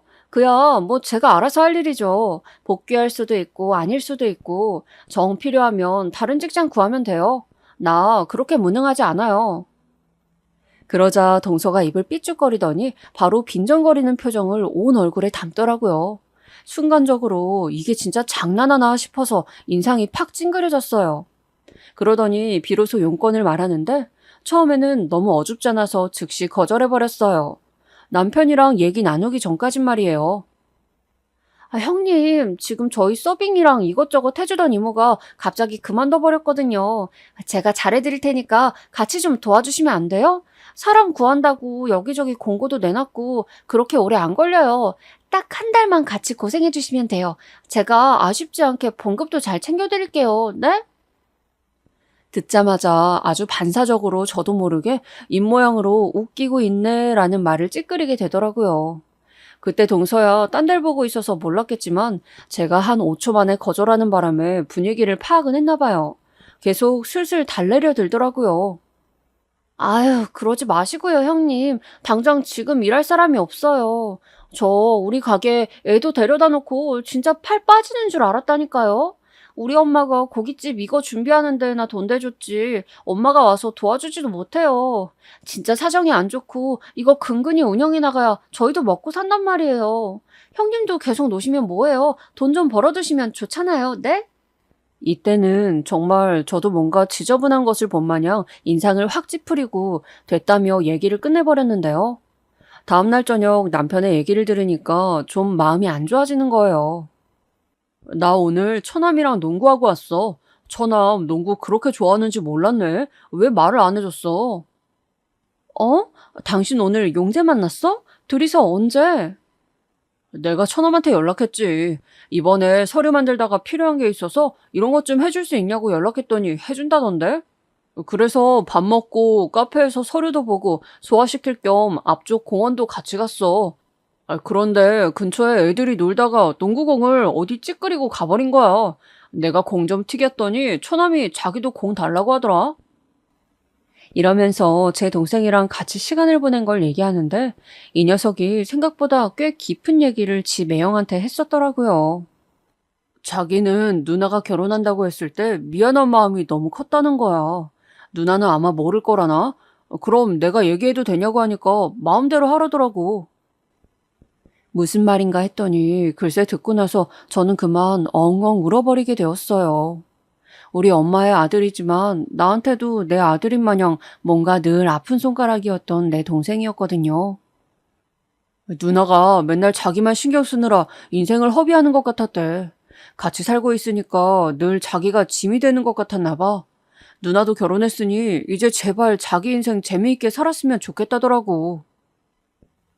얘가 이런 말을 잘하는 애가 아닌데 그런 속 얘기까지 털어놓았더니 심지어 우리 남편과 제 동생은 키도 비슷하고 둘이 상견례 때도 얘기가 잘 통했었어요. 하여간 남편은 제 동생을 이렇게 잘 챙겨줬는데 괜시리 제가 야멸차게 거절해버린 동서의 부탁이 떠오르는 거예요. 솔직히 동서가 이뻐서 도와주는 게 아니라 저랑 동서는 어디까지나 남편의 형제들로서 엮인 관계잖아요. 그럼 눈 딱 감고 그냥 남편의 동생인 서방님을 나도 챙긴다는 의미로 좀 도와줄까 싶더라고요. 이후로도 남편은 일 때문에 제 동생을 한 3, 4일에 한 번꼴로 만나서 같이 밥 먹고 둘이 영화도 보러 다녔어요. 그러니 그 와중에 저도 평소에 저라면 때려 죽어도 하지 않을 일을 결정하게 된 거예요. 제가 스스로 나서서 동서에게 연락을 했고 고깃집 서빙이며 잡일을 딱 한 달만 돕겠다고 말이에요. 그러면서 속으로 되뇌었어요. 딱 한 달만 해주고 말자. 2달은 절대 못해. 이러면서 다짐을 했었답니다. 대충 어떤 일일지 이미 어느 정도 감은 오지만 동서랑 어쩌면 친해질 수도 있고 또 모를 거라는 야무진 상상을 했었네요, 저도. 지나놓고 보니까 이게 얼마나 말도 안 되는 얼토당토 않은 상상이었던 건지 아직도 기가 막혀요. 이후로 저와 동서의 관계는 정말 고깃집 불판 활활 타오르는 와중에 누가 얼음이라도 쏟아 넣은 듯 폭죽 터지듯 터지게 되었거든요. 당장 불이 안 나는 게 이상할 정도로 말이에요. 어머, 형님, 여기 제대로 닦으신 거 맞아요? 이렇게 하시면 안 되는데. 아니, 집안일을 하나도 안 해보셨나? 형님은 확실히 살림의 소질은 없으신가 보다. 전 이런 것까지 다 포함해서 제대로 해달라고 형님한테 부탁한 건데 말이에요. 이때는 약간 저도 민망하기도 했고 뭔가 잘못한 건가 싶어서 얼른 불판을 쓱쓱 닦았어요. 옆에 원래 일하시던 이모님이 한 분 있기는 했는데 그래서 그분한테 슬쩍 여쭤봤어요. 그랬더니 이분도 눈치를 좀 보시더라고요. 형님? 형님 올케 관계예요? 아니면 동서? 하여간에 그건 그렇다 치고 어쩌다가 도와주러 온 거예요? 그러시면서 외려 저에게 물으시는데 뭔가 표정이 약간 불안하신 게 아군인지 적군인지 알고 싶어 하시는 것 같더라고요. 보아하니 직원들도 분위기가 안 좋은 것 같고 저도 약간은 빗장을 풀고 말씀을 드렸어요. 동서가 하도 도와달라고 해서 오긴 했는데 저도 저한테 이 일이 잘 안 맞는 것 같아서 불편해요. 이모님, 저기 질문이 하나 있는데 이 앞전 이모님은 왜 그만두신 거래요? 그랬는데 이분은 처음에 저를 수상스럽게 쳐다보더니 말을 안 해주려고 하시더군요. 아유, 몰라. 나한테 묻지 마요. 내가 하여간 지금 돈 나갈 때가 많아서 어쩔 수가 없어. 사람이 알고 있는 게 있어도 다 말하면서는 못 사는 법이야. 이러면서 마구 회피하시는데 좀 오바스러울 정도로 이상한 거예요. 하여간 이 정도로 봤을 때 충분히 여기 분위기가 썩 좋지 않다는 정도는 알 수 있었습니다. 그런데 얼마 안 가서 제가 제법 꽤 작지 않은 사고를 당하고 나서야 저한테 마음을 여시더라고요. 이때 동서가 절 대하는 걸 보고 제가 본인에게 있어서 적군은 아니다, 적어도 스파이는 아니라고 생각을 하셨나 봐요. 저는 이날을 기점으로 완전히 동서에게 정이 떨어지고 말았거든요. 고기 굽다가 손을 제대로 뒤었고 진짜 위험한 상황이었어요. 화상 입고 어쩔 줄을 몰라서 눈물까지 터진 저에게 동서는 대수롭지 않다는 듯이 어물쩍 넘기려는 거예요. 무슨 어디 나온 뉴스 기사를 무미건조하게 읽듯이 제대로 쳐다보지도 않고 대충 답하더군요. 아, 다치셨어요? 저기 밴드 있지 않나? 이모, 밴드 좀 갖다 주세요. 저는 너무 어이가 없어서 다시 말을 했는데 돌아오는 답은 더 황당한 거예요. 아니, 동서, 나 병원 가야 될 것 같은데 손 여기 좀 봐봐. 이대로 어떻게 다시 뭘 하라는 거예요? 이때 너무 흥분해서 평소 동서가 아랫사람이지만 반말은 안 하겠다는 제 다짐도 무너진 채 엉성하게 말하고 있었어요. 동서는 그러던지 말던지 그냥 무시하더라고요. 밴드 좀 붙이면 될걸요? 지금 너무 바쁜데 정 아프시면 좀 이따가 브레이크 타임 때 다녀오시면 안 돼요? 여기 저랑 이모님이랑 둘만 하기에는 진짜 죽어난단 말이에요. 형님 편한 시간대 쓰려고 부탁드린 게 아니잖아요. 조금만 참아주세요 좀, 네? 사람이 아프다고 하는데 듣지도 않고 평일날 저를 12시간째 부려먹으며 밥 먹을 시간도 촉박하게 주고 지는 손톱에 네일 아트나 하러 자리를 비우고 말이에요. 이걸로 슬슬 짜증나던 차에 터진 사고라서 저도 몹시 화가 나 있었어요. 아닌 게 아니라 진짜 여기가 좀 저렴한 고깃집이라 그런지 사람들은 마구 들이치고 동서는 그걸 보고 고함을 질러가며 저한테 일을 시켜대는 거예요. 제 사나워진 표정을 보고서 그제야 여기 이모님이 이야기를 해주시는데 진짜 기도 안 차는 거예요. 아유, 보아하니 좋은 사이는 아닌가 봐. 그러게 남이라도 못할 일을 왜 가족 간에 와서 해주고 원수가 되냐고요. 우리 사장님, 내가 진짜 조심스럽게 하는 말이지만 보통 성격이 아니야. 여기 앞에 그만둔 이모님도 사장님이 하도 괴롭혀서 그만둔 거예요. 나야 좀 숙달이 됐다지만 그 이모는 적응도 못하고 사장님도 말을 못되게 하니까 못 참은 거지. 나도 여기 오래 있을 생각은 없어요. 그러면서 들은 얘기는 뭔가 좀 불안하더라고요. 월급을 아주 짜게 준다는 거예요. 그쪽은 아무리 뭐 형님 동서라지만 제대로 합의는 되고 온 거예요? 내가 볼 때는 그쪽도 얼마 안 줄 것 같은데 가족이건 뭐건 간에 야멸차게 대하는 걸 보니 어찌 보면 차별을 안 하긴 하는 거네. 이걸 공평하다고 좋게 봐야 할지 모르겠지만 말이에요. 그래도 저는 설마 아닐 거다 하면서 일단은 한 달을 채워주기로 마음을 먹었어요. 하다 말고 그만두기도 모양이 아니고 아픈데도 병원에 못 가게 했던 동서가 여러모로 못 견디게 혐오스럽긴 했지만요. 이 꼴을 대체 언제까지 참아야 하나 싶어 고깃집 냄새를 잔뜩 뒤집어 쓰고 진짜 악으로 깡으로 버틴 것 같아요. 그러고 드디어 한 달째가 되는 날 저는 동서가 입금한 금액을 보자마자 바로 따지러 갔습니다. 동서, 이게 뭐야? 80만 원? 80만 원이라니 지금 장난해? 돈 잘못 입금한 거 아니야? 동서는 너무 어이없게도 지도 기분 나쁘다는 듯 대꾸하더군요. 형님, 보자 하니까 정말 왜 이러세요? 왜 다짜고짜 반말을 하시냐고요? 제가 얼마간 참아드렸더니 아무리 그래도 제가 이 집에 며느리 된 게 형님보다 더 오래됐어요. 왜 갑자기 반말이세요? 전 다 무시하고 무조건 제 할 말만 해버렸어요. 이게 지금 어디서 딴 데로 주의를 돌리려고 하나 웃기지도 않더라고요. 말 돌리지 말고 좋은 말 할 때 장난치지 말고 금액 제대로 넣어. 있잖아. 내가 출퇴근한 날 다시 정리해서 보내줘? 나 12시간 꼬박 한 달 일했어. 빠진 날은 딱 하루. 우리 엄마 아팠던 토요일 하루밖에 없다고. 요즘 누가 12시간 일하고 월급을 80만 원 받아?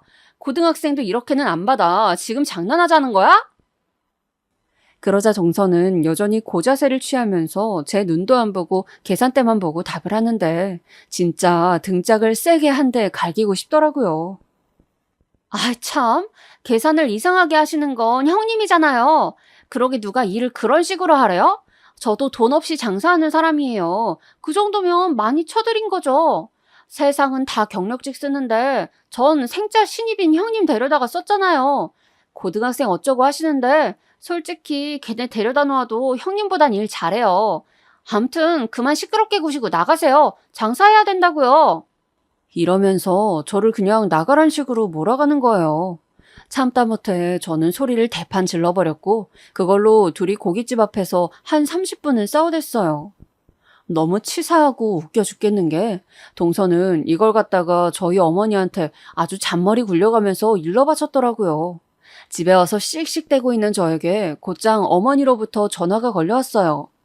이젠 어머니한테도 화딱지가 나는 게 글쎄 저보고 당장 사과하라는 거예요. 얘, 너 망측하게 뭐 하는 짓이냐?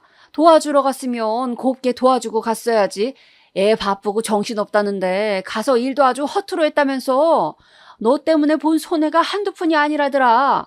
그거 다 말 안 하고 가족이라 써줬다는데 돈 적게 줬다고 가게 앞에서 난리를 쳤다며? 네 동서 아주 너 때문에 못 살겠다고 아까 울며불며 전화가 왔어.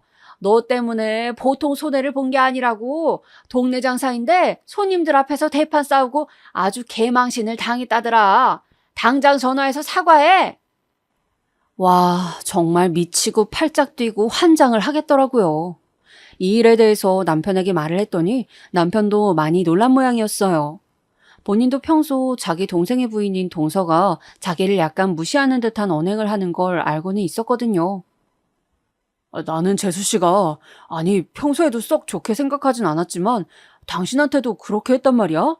아휴, 내가 한번 전화해서 뭐라고 해야 하나? 이건 나를 무시하는 거야. 분이 풀리질 않네. 남편이 속상해서 머리를 쥐어뜯는 걸 보니 이건 이것대로 또 새롭게 열이 받기 시작하더라고요. 이 사람은 순전히 좋은 의도로 제 동생을 챙겨준 거고 저도 그런 마음으로 남편의 동생 부부를 챙긴 셈이었어요. 물론 일한 거 다 하나하나 따져서 속속들이 빼먹겠다기보다는 일한 만큼의 봉급은 줘야 하는 거잖아요. 도와준다는 의미는 어디까지나 인력으로서 돕겠다는 거였고 거기에 대한 대가는 지불하겠다고 동서 본인도 약속을 했었던 것이고요. 요즘 시급 생각하면 고깃집 알바 12시간 시켜놓고 곧 죽어도 80만 원은 못 줘요. 제가 이 문제로 참을 수가 없어서 다시 동서에게 전화해서 따졌더니 이제는 이게 진짜 완전히 돌아버린 건지 보통 악랄한 애가 아닌 거예요. 저한테도 이따위인데 같이 장사하는 이모들 자기보다 약자인 사람들한테 얼마나 함부로 대했을지 알겠더라고요. 아, 진짜 왜 이렇게 사람 귀찮게 해요, 형님? 전화 그만 작작하라고요. 나 당신 전화 안 받아. 이제 시댁이고 뭐고 당신 때문에 다 역 같아서 얼굴 안 본다고. 상백수로 집에서 쳐놀고 있다는 거 써줬더니 고마운 줄은 몰라. 동생도 등신 같아서 집에서 백수로 논다더니 아주 쌍으로 집안이 평생 놀고 빌어먹을 팔자인가 보네. 여기서 저는 확 꼭지가 돌아버린 거예요. 제 동생 얘기가 여기서 대체 왜 나오는 거죠?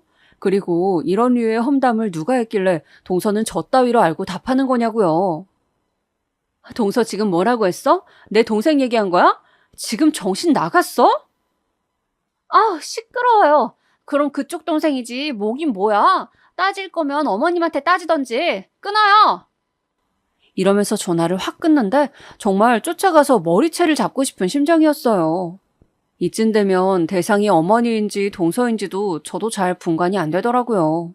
제가 누구를 이렇게 왕창 혼내주고 싶은지 말이에요. 이때 너무 열이 오르고 남편에겐 더 얘기해봤자 해소도 안 되고 속만 상할 것 같아서 엄마에게 말을 했어요. 엄마도 하다하다 이런 생난리는 처음 들어보셨는지 기막혀 하시더라고요. 야, 내가 살며 들어본 얘기 중 제일 기가 막히다. 어디서 그런 물건을 동서라고 얻었어? 너, 네 신랑 그러지 말고 그 집에서 나오라고 해. 친가족이었으면 나는 진즉 이혼시켰어. 좋은 말 할 때 그 집이랑 의절하라고 해. 그리고 그 동서인가 뭔가 개 끌어내서 무릎 꿇려 사과받으라고. 엄마, 그게 말이 쉬워? 쟤 보통이 아니야. 우리 신랑 의절이고 뭐고 둘째치고 나도 쟤한테 사과받고 싶어. 분해서 잠을 못 자겠다고. 근데 동서 쟤가 진짜 보통 악질 같은 애가 아니라니까. 지보다 만만해 보이면 아주 죽을 때까지 물어뜯고 안 놔주는 애라고. 쟤한테 사과받으려면 나도 팔이건 어디건 제대로 물릴 각오 해야 돼. 평소 애지간한 분쟁에 섞이길 싫어했던 제가 어쩌다가 이렇게 독해져서 잔뜩 화가 올라 있는지 참 어이가 없더라고요.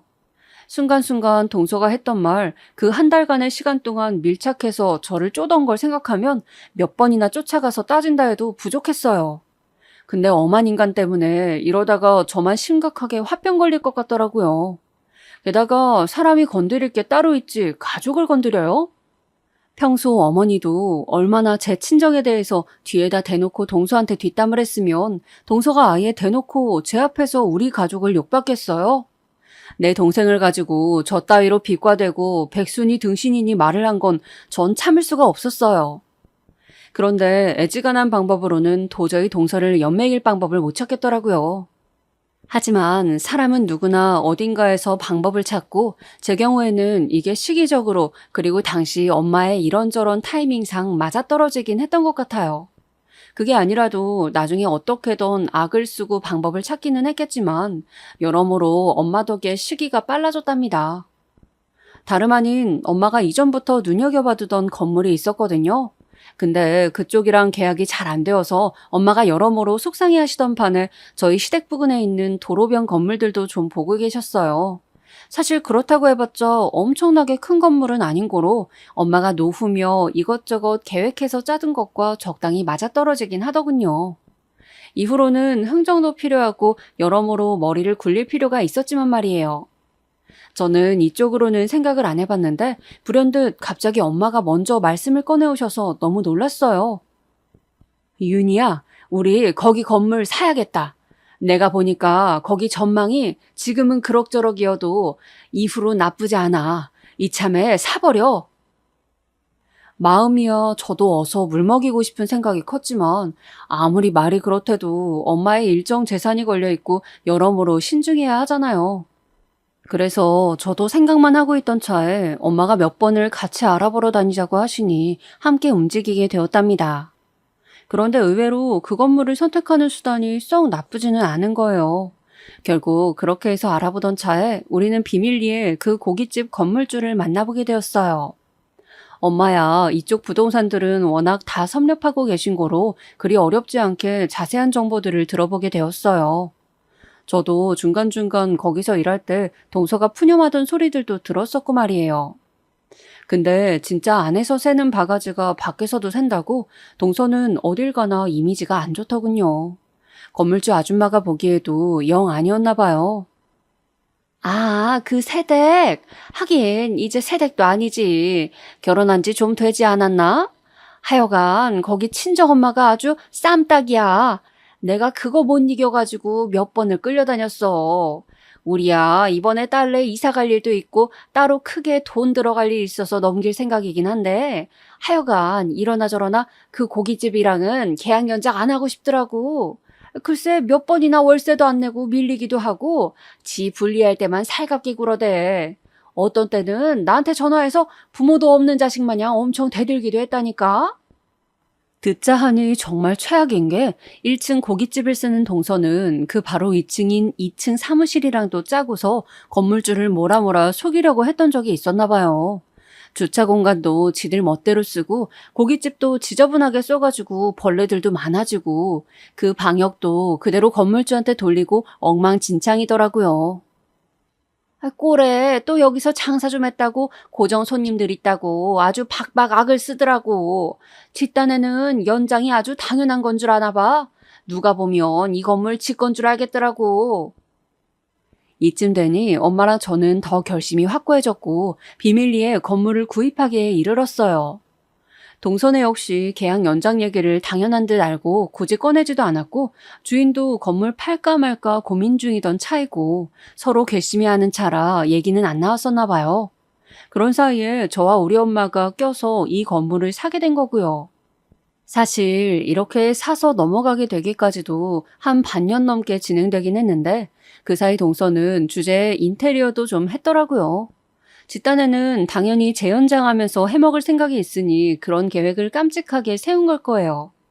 저도 간간히 어머니를 통해 들려오는 동서 소식은 들었고 당연히 저의 건물 구입 계획은 얘기하지 않았었답니다. 어쨌건 동선에는 인테리어를 얼추 마쳤고 저는 엄마를 모시고 드디어 당당하게 그 망할 고깃집에 방문했어요. 남편에게도 가타부타 설명하지 않았었기 때문에 이 모든 일이 진행되고 나서야 남편은 알게 되었답니다. 듣고 너무 얼얼했는지 몇 번이나 되묻더라고요. 당신이? 아니, 장모님이? 아니, 어떻게 그 건물을 사? 장모님, 여기 빌라 이 건물만 갖고 계시는 거 아니었어? 그만한 돈이 있으신 분이었어? 우리 남편도 엄마의 재산을 그 정도로만 알고 있었지 이 이상은 알 길이 없었을 거예요. 저도 정확히 알지 못하고 엄마는 맨날 절약하고 아끼고 살아야 된다면서 말씀을 잘 하진 않으시거든요. 그렇지만 어디 나오는 정보나 부동산 관련된 정보는 늘 빼곡하게 보고 알고 계시는 편이고 관심도 많이 보이셨거든요. 힘겹게 집을 일으키게 된 것은 엄마의 재테크도 무시 못하는 능력이었던 것 같아요. 하여간 그렇게 해서 우리는 동서를 찾아갔고 그토록 하고 싶었지만 마음에 담아두었던 바로 그 말을 하게 되었답니다. 동서, 계약 기간 끝나면 나가줘. 이 건물 우리 거거든. 우리가 연장할 생각 없으면 안 하는 거야. 무슨 말인지 알아듣지? 다른 데 알아봐. 동서는 상황 파악이 빠르게 돌아가는 인간이라 미친 듯이 놀란 표정을 지으면서도 이게 헛소리는 아니라는 걸 알았나 봐요. 꽥꽥 소리를 지를 줄 알았더니 곧장 말을 바꾸면서 요리조리 틈을 보며 계속 저와 엄마를 연신 살피더군요. 저기 무슨 말씀이신지. 저는 이미 인테리어도 다시 끝냈고요. 연장한다는 건 이미 공공연하게 우리끼리 알고 있던 사실이에요. 혹시 얘기를 못 들으신 건가요? 제가 뭐라고 말하려는 찰나에 엄마가 나서시더라고요. 다 들었으니까 하는 말이에요. 그거 들어봤자 무슨 소용이 있는데? 그건 그쪽 얘기지. 우리는 건물 샀고 우리가 그걸 연장할 이유는 없잖아요. 우리랑 합의가 안 됐는데. 그리고 재건축 계획도 있고 이미 이전 건물주분도 고깃집 이어서 하게 둘 생각은 없었다던데? 월세도 몇 달씩 밀렸었고 건물도 지저분하게 썼다면서요. 그런 내용까지 들어놓고 연장은 못하지. 그쪽이라면 연장할 맛 나겠어요? 그러다 동서는 뭔가 잘못되고 있다 싶었는지 인테리어 본전 얘기하면서 계속 바락바락 들이밀더라고요. 아니, 이게 뭔 소린지 모르겠네? 형님, 말 좀 해봐요. 우리 인테리어 하는 거 형님은 알고 있었잖아요. 그쵸? 알아요, 몰라요? 어머니가 말 안 했어? 이게 어느 면전에다 대고 이렇게 반말을 섞는지 모르겠더라고요. 심지어 우리 친정엄마가 옆에 있는데 말이에요. 뭐라는 거야? 내가 알면 뭐가 달라지는데? 알아도 난 해줄 생각이 없다니까? 잔말 말고 계약 기간 끝나면 다 복구해놓고 나가. 무슨 연장이야, 연장은? 연장 같은 소리하고 앉아있네? 꿈도 꾸지 마! 동서는 내내 이글거리는 눈으로 저를 노려보더니 이게 보통 상황이 아니란 걸 온몸으로 깨달았나 봐요. 정말 졸렬하게도 강약 약강인 인간이라 더 이상 말을 못 꺼내고 이만 갈면서 어깨를 들썩거리더군요. 이 뒷얘기는 웃기지도 않는 게 글쎄 어머니가 전화해서 또 심파극을 짜시더라고요. 와중에 이도저도 없는 미운 둘째 아들이 어디서 돈 있는 며느리를 물어왔나 싶었는지 말투도 싹 달라지셨어요. 예, 그러지 말고 네 동선에 좀 봐줘라. 가족끼리 좋은 게 뭐야?